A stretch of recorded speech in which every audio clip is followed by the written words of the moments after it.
वैदिक सभ्यता शुरू की तो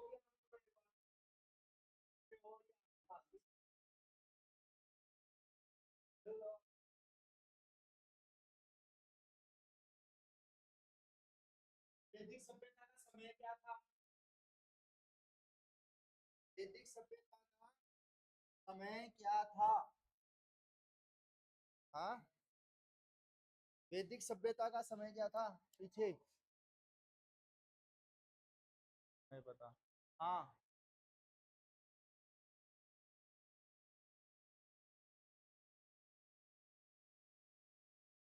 हाँ,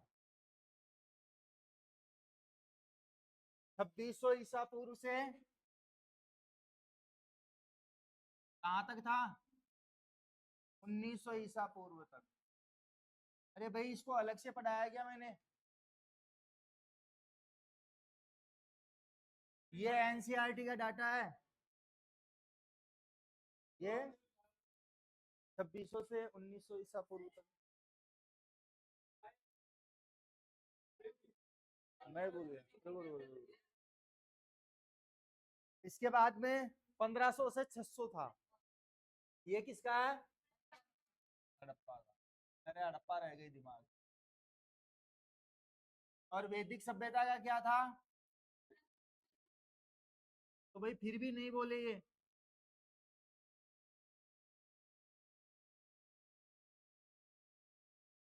खड़ो। वैदिक सभ्यता किन लोगों के द्वारा लाई गई थी? आर्यों के द्वारा। आर्य का मतलब अर्थ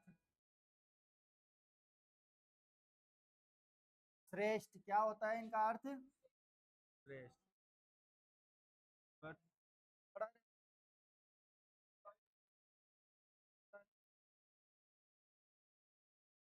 किसके अनुसार आर्य तिब्बत से आए थे? किस व्यक्ति ने कहा था कि आर्य तिब्बत से आए? साहब खड़े हो, उनमें से कोई भी बता सकता है। दयानंद ने। किसमें कहा? हाँ, तो ग्रंथ का नाम क्या था? है भाई, दयानंद सरस्वती का ग्रंथ बताया था कल। हाँ, हाँ। सत्यार्थ प्रकाश। मैंने क्या कहा था? फिक्स है भाई, याद रखो। बैठ जा भाई, बताने वाला तो। उत्तरी ध्रुव से आने की बात कौन करता है कि आर्य उत्तरी ध्रुव से आए थे? खड़े हो जाओ। हाँ? किसमें कहा था? भाई बाल गंगाधर तिलक ने किसमें कही ये बात? क्या वेदांत? द आर्कटिक होम ऑफ वेदांत या आर्यन? तू बैठ, दोनों बैठ दो। द आर्कटिक होम ऑफ वेदांत, यही था या आर्यन? किसके अनुसार कहा गया कि आर्य है ना, सिंधु प्रदेश से या सिंधु प्रदेश से आए हैं? किसने कहा था?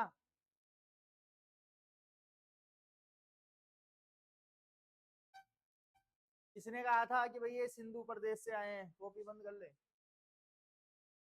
हाँ, नहीं पता। हाँ भाई। हाँ जी।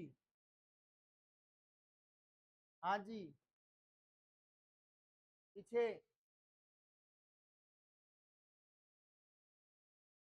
कौन था? अविनाश चंद्र दास ने। और एक व्यक्ति और था।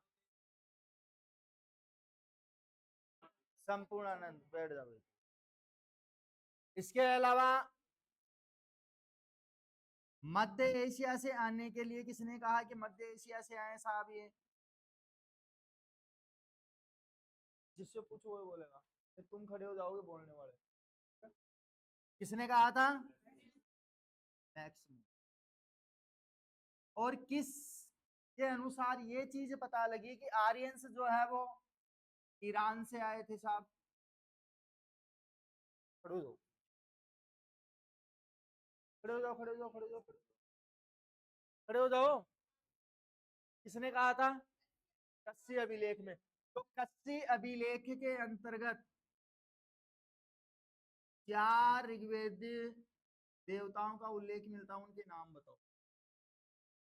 इंद्र, वरुण, मित्र, तीन तो बता दिए, एक नास्ते, कौन था? खड़े रहो। वैदिक सभ्यता किस प्रकार की सभ्यता थी? कोई नहीं बोलेगा। वैदिक सभ्यता किस प्रकार की सभ्यता थी? कैसी थी? वैदिक सभ्यता किस प्रकार की सभ्यता है? मैंने भाषा नहीं पूछी, उनकी सभ्यता पूछी किस प्रकार की थी।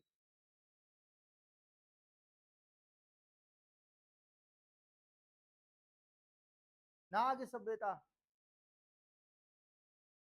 नगरीय सभ्यता, गलत। ग्रामीण सभ्यता, अरे बार बार चिल्ला चिल्ला के बोल रहा हूँ कि सिंधु घाटी सभ्यता नगरीय है और वैदिक सभ्यता ग्रामीण है। नगरीय सभ्यता पहले आई, ग्रामीण बाद में आई। ईमानदारी से बताना, घर जाके पढ़ा कौन था कल ये वैदिक सभ्यता? तो भैया मैं लिख के आऊं घर पे, छुट्टी क्यों करता है? लिखा हुआ नहीं है। बैठो,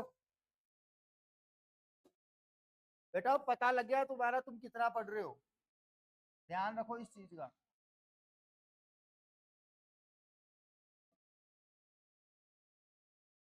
अब पेपर में क्या करोगे वहां पे सोच लो तुम।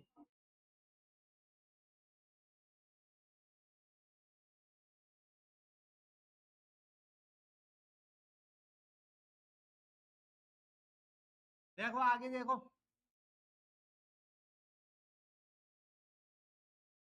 आगे हम लेते हैं कि जो वैदिक सभ्यता थी वो दो भागों में विभाजित है। कितने भागों में विभाजित बताई गई है?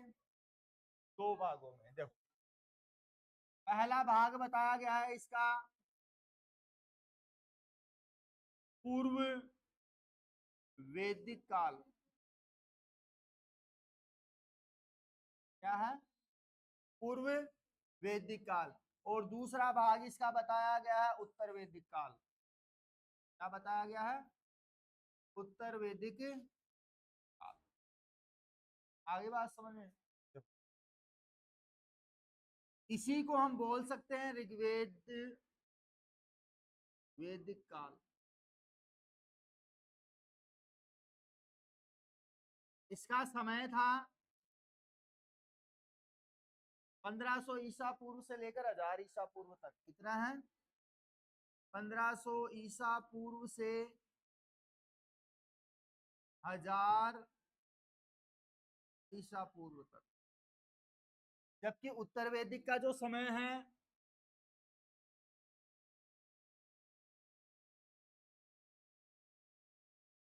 इसका समय हमें बताया गया है 1000 ईसा पूर्व से 600 ईसा पूर्व तक। क्या बताया गया? 1000 से 600 ईसा पूर्व। सबसे पहले हम बात कर ले पूर्व वैदिक सभ्यता की। तो देखो इसका मुख्य व्यवसाय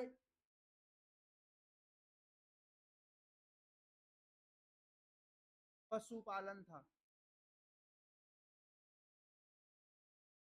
प्रमुख व्यवसाय क्या है? पशुपालन। प्रमुख पशु इस सभ्यता का गाय। बैल तो सिंधु घाटी सभ्यता में है। इसके अलावा हाँ,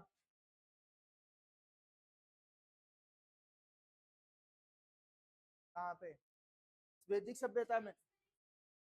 अभी वैदिक सभ्यता में चलो, ठीक है। और देखा वैदिक सभ्यता में जिले कहाँ से आ गए भाई? देखो, इस समय वस्तु विनिमय का साधन, वस्तु विनिमय का साधन, आप फोड़ दो। वस्तु विनिमय का मतलब क्या होता है? खरीदारी।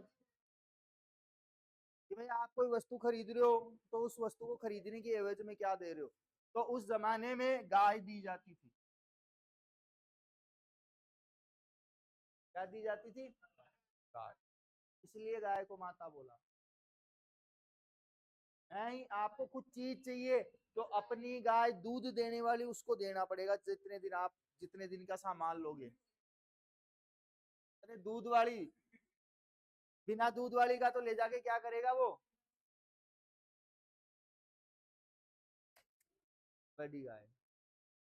क्योंकि पहले जब यज्ञ या हवन कुंड हुआ करते थे, तो हजारों की संख्या में पंडित जी को गाय दान की जाती थी शासक द्वारा, जिसकी आप कल्पना भी नहीं कर सकते।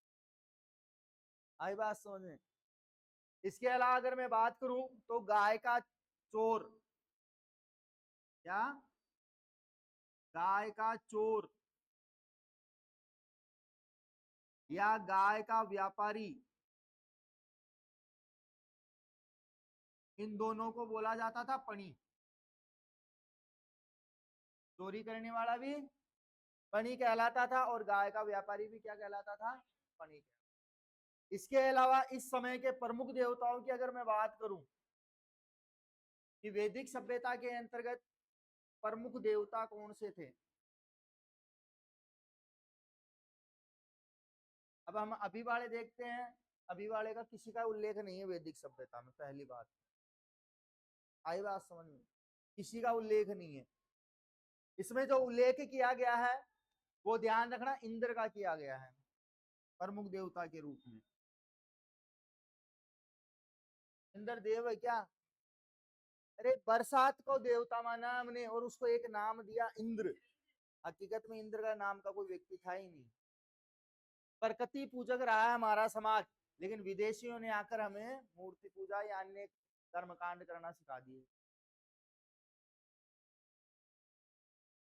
और रीफी के असर फिर दूरदर्शन वालों ने पूरी कर दी है। करी कि नहीं करी? अगर दूरदर्शन पे ये स्टार्टिंग में जब हिंदुस्तान आजाद हुआ, टेलीविजन हिंदुस्तान में आया और ये चीजें नहीं दिखाई जाती, तो हम मानते क्या? अच्छा, अब रामायण आती, रामायण पूरा संडे को पूरा गांव खाली, जिसके घर टीवी है सरपंच के घर पहुंच जाते सारे। और सरपंच भी अच्छा आदमी था, उसको पता है दोबारा अपन ही जीतेंगे, इनको रामायण दिखाएंगे तो भैया बाहर टीवी लगा देता था और सारा मैदान खेत में देखता था। ये था भैया एक टाइम। इंद्र को हम कहते हैं पुरंदर या बरसात का देवता। क्या बोलते हैं इसको? बरसात का देवता बोला जाता है। इसी को हम कहते हैं पुरंदर। पुरंदर भी कहा जाता है इसको। और पुरंदर का मतलब अर्थ होता है शत्रु का नाश करने वाला। हिंदी के लिए भी ध्यान रखना, जैसे आ जाए कि शत्रु का नाश करने वाले को क्या कहा जाता है, वन वर्ड, तो उसको पुरंदर बोलते हैं। तो शत्रु का नाश करने वाला। देवताओं में कौन है?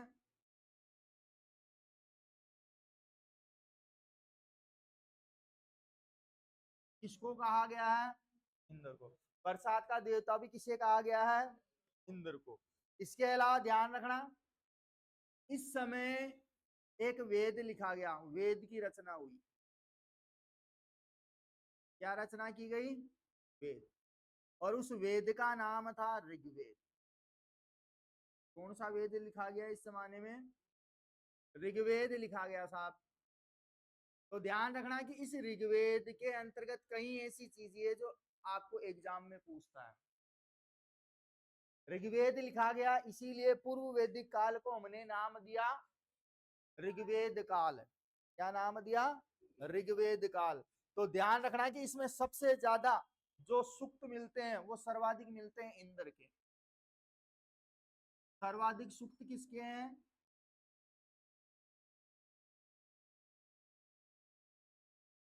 इंद्र के। कितने हैं? तो 250 सूक्त है, संख्या भी ध्यान रखना। या यूं कह लो कि इंद्र का कितनी बार उल्लेख किया गया है, जिक्र किया गया है? 250 बार। आई बात समझ में? दूसरे स्थान पर सबसे ज्यादा जो सूक्त लिखे हुए मिलते हैं, सूक्त भैया उच्चारण है कि इंद्र का उच्चारण कितनी बार हुआ है इसमें। ठीक वैसे दूसरे स्थान पर सर्वाधिक सूक्त मिलते हैं हमें, या उल्लेख किया गया है, वो किया गया है अग्नि का। और अग्नि के कितने मिलते हैं? 200 सूक्त। मतलब उच्चारण कितनी बार है? तो देखो, बरसात के देवता को इंद्र बोला वैदिक सभ्यता वालों ने, और अग्नि को अग्नि देवता बोला। तो प्राकृतिक चीजें यही है, तो प्राकृतिक चीजों के पूजक रहे हैं हम तो, अगर वैदिक सभ्यता की भी मैं बात करूं। इसके अलावा ध्यान रखना कि इसी के अंतर्गत गायत्री मंत्र का उल्लेख मिलता है।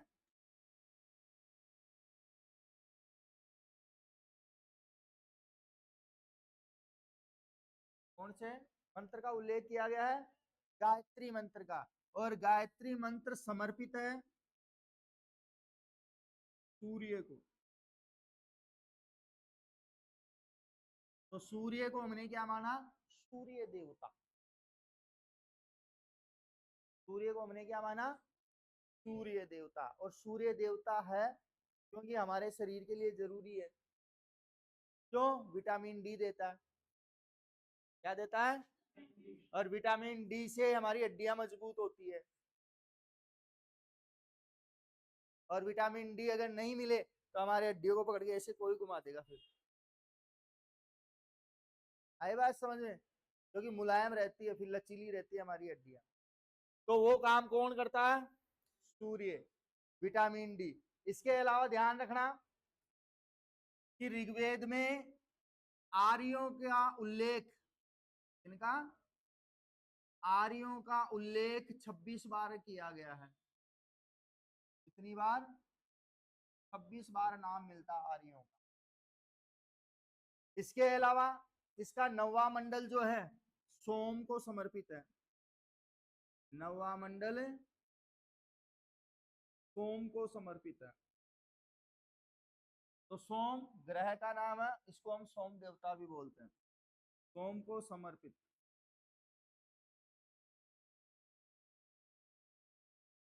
इसके अलावा इसके बारे में मैं बात करूं तो 10वां मंडल जो है वो पुरुष सूक्त से संबंधित है।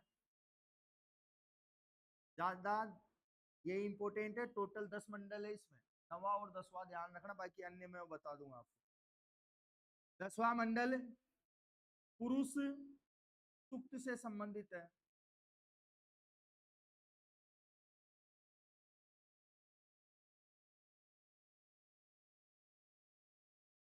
और इसी पुरुष सूक्त में 4 वर्णों का उल्लेख मिलता है।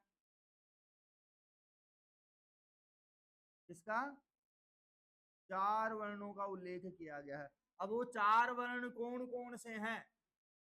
तो 4 वर्णों में ध्यान रखना, नंबर 1 पे ब्राह्मण, वर्मा के मुख से पैदा हुए।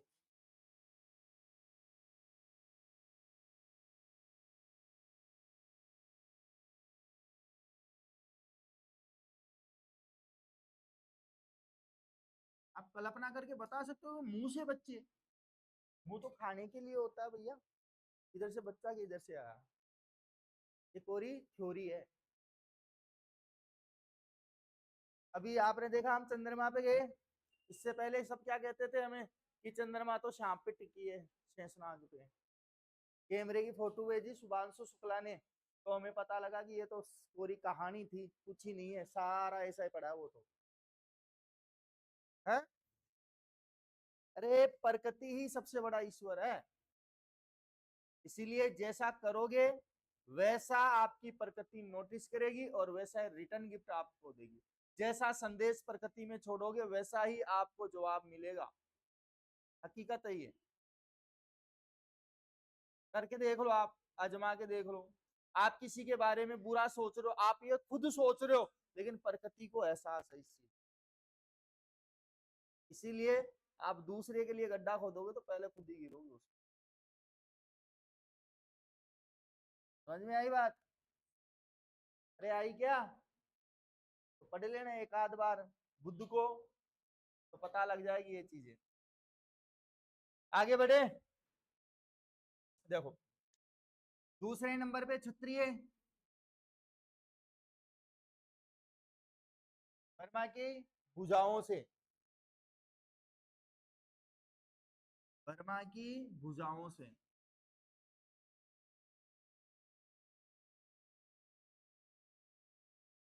नंबर 3 वैश्य,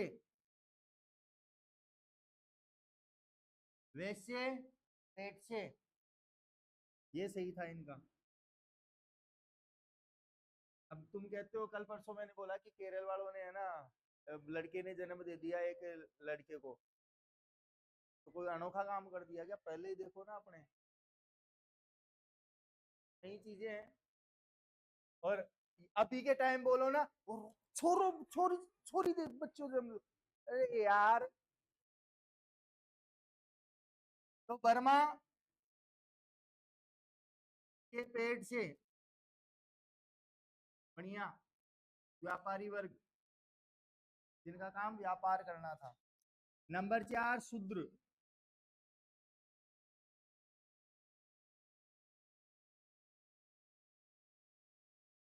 के पैरों से,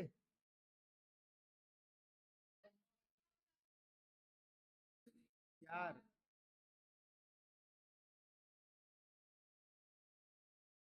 देखो, देखा है सी स्तंभ, अपना राष्ट्रीय प्रतीक चिन्ह, कितने हैं उसमें? 3 ही है। अरे चौथा है वो अजय देवगन ने बोले क्या, दुनिया को पता है कि 3 शेर है, एक इधर है इधर। सिंघम में देखा ना कि दुनिया को मालूम है 3 शेर है इस टोपी पे, लेकिन मेरे को मालूम है चौथा इधर है। नहीं देखा था? तो 4 है चारों दिशाओं में, ध्यान रखना। और उसी के तर्ज पे वर्मा जी हैं। अरे मैं कई चीजें हैं जो अपने को सोचने पे मजबूर करेगी। आगे, वर्णों का उल्लेख किसमें किया गया है? 10वें मंडल पुरुष सूक्त के अंतर्गत। इसके अलावा आप ध्यान रखना, गंगा, गंगा कौन है? नदी, पड़ोसन भी है क्या किसी की? नहीं है। तो गंगा का एक बार उल्लेख मिलता है, किसमें? ऋग्वेद में। गंगा का कितनी बार किया गया है? एक बार। यमुना नदी का 3 बार हुआ है, यमुना का 3 बार उल्लेख है। ठीक, इसके अलावा सरस्वती को पवित्र नदी बताया गया है,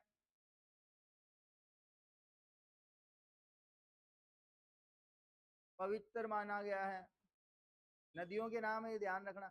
इसके अलावा सिंधु नदी को महत्वपूर्ण नदी माना है, सिंधु को महत्वपूर्ण माना है। किसके अंतर्गत? ऋग्वेद के अंतर्गत। आई बात समझ में? इसके अलावा ध्यान रखना कि ये जो ऊपर वाले 3 वर्ण हैं,